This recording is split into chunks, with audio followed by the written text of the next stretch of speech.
Assalamualaikum warahmatullahi wabarakatuh. Kembali lagi dengan Ibu dalam pembelajaran prakarya. Apa kabar Ananda semua? Ibu berharap semoga Ananda selalu sehat walafiat. Sebelum kita melanjutkan pembelajaran, alangkah baiknya kita berdoa terlebih dahulu. Materi kita hari ini adalah teknik pengolahan setengah jadi dari serealia, kacang-kacangan, dan umbi. Menurut prosesnya, teknik pengawetan pangan dapat dibagi menjadi 3, yaitu pertama, pengawetan secara fisika, 2, pengawetan secara biologi, ketiga, pengawetan secara kimia. Kita bahas yang pertama, pengawetan secara fisika. Pengawetan secara fisika merupakan proses pengawetan secara alami, meliputi A. Pengawetan suhu rendah. Pengawetan suhu rendah dibagi menjadi 2 macam, yaitu pendinginan dengan suhu antara minus 2 derajat Celcius sampai plus 10 derajat Celcius, dan pembekuan dengan suhu antara minus 12 derajat Celcius sampai minus 24 derajat Celcius. B. Pengawetan suhu tinggi. Pengawetan suhu tinggi dibagi menjadi 3. Yang pertama, sterilisasi. Artinya, membebaskan bahan makan dari semua mikroba karena beberapa spora bakteri relatif lebih tahan terhadap panas. 2. Pasteurisasi.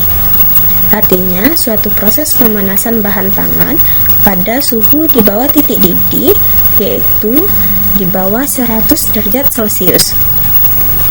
3. Bleaching adalah proses perlakuan pemanasan awal yang biasanya dilakukan pemanasan pada bahan nabati segar sebelum mengalami proses pembekuan, pengeringan, atau pengalengan. C. Pengawetan dengan pengeringan adalah suatu metode untuk mengeluarkan atau menghilangkan sebagian air dari suatu bahan pangan dengan cara menguapkan air tersebut menggunakan energi panas. Kedua, pengawetan secara biologi meliputi A. Fermentasi. Cara peragian atau fermentasi merupakan proses perubahan dari karbohidrat menjadi alkohol. Namanya proses fermentasi atau peragian tergantung dari bahan yang akan difermentasikan. B. Enzim. Enzim adalah suatu katalisator biologis yang dihasilkan oleh sel-sel hidup dan dapat membantu mempercepat bermacam-macam reaksi biokimia. 2 enzim yang penting dalam pengolahan. Pertama, enzim bromelin. Didapat dari buah nanas yang digunakan untuk mengapupkan daging. 2. Enzim papain. Berasal dari getah pepaya yang disadap dari buahnya yang berumur 2,5 sampai 3 bulan. C. Bakteri laktat. Fermentasi bukan hanya berfungsi sebagai pengawet, tetapi juga berkhasiat bagi kesehatan. Salah satunya adalah fermentasi yang digunakan bakteri laktat pada bahan pangan dapat menghambat pertumbuhan bakteri fekal, yaitu sejenis bakteri yang jika dikonsumsi akan menyebabkan muntah-muntah, diare, dan muntaber. 3. Pengawetan secara kimia. Pengawetan secara kimia meliputi pertama, garam. Contoh produk yang diawetkan menggunakan garam adalah telur asin, ikan asin, asinan sayur, dan kacang tanah. 2. Gula. Produk yang diawetkan dengan gula adalah manisan, selai, dodol, permen, sirup, dan jelly. 3. Kunyit.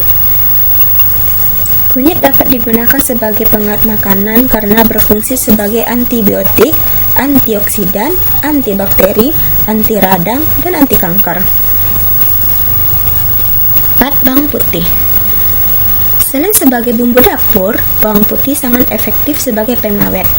karena dapat menghambat pertumbuhan bakteri. 5. Cuka. Produk yang diawetkan dengan cuka adalah acar, kimchi, jeli, dan minuman. Keenam, kluwak. Selain digunakan sebagai bumbu dapur, kluwak juga digunakan sebagai pengawet. Contohnya, pada pengawetan ikan segar yang dapat bertahan hingga 6 hari. B. Pengawet sintetis atau bahan tambahan makanan. Beberapa bahan pengawet diperbolehkan untuk dipakai, namun kurang aman jika digunakan secara berlebihan. Pertama, asam benzoat. 2. Kalsium benzoat. 3. Sulfur dioksida. 4. Kalium nitrit. 5. Kalsium propionat. 6. Natrium metasulfat. 7. Asam sorbet. 8. Zat pewarna. Nah, kita masuk tahapan pengolahan. Tahapan pengolahan memiliki 4 tahapan. Yang pertama, perencanaan, meliputi identifikasi kebutuhan, yang artinya menganalisis kebutuhan. Ide atau gagasan, artinya membuat rencana atau merancang pembuatan pengolahan. Kedua, pelaksanaan, meliputi persiapan alat dan bahan, kemudian proses pengolahan dan keselamatan kerja.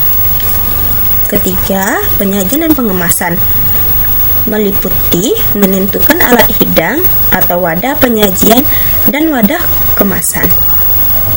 4. Evaluasi, meliputi merasakan hasil dan mengevaluasi seluruh proses atau setiap tahapan pembuatan sebagai bahan perbaikan.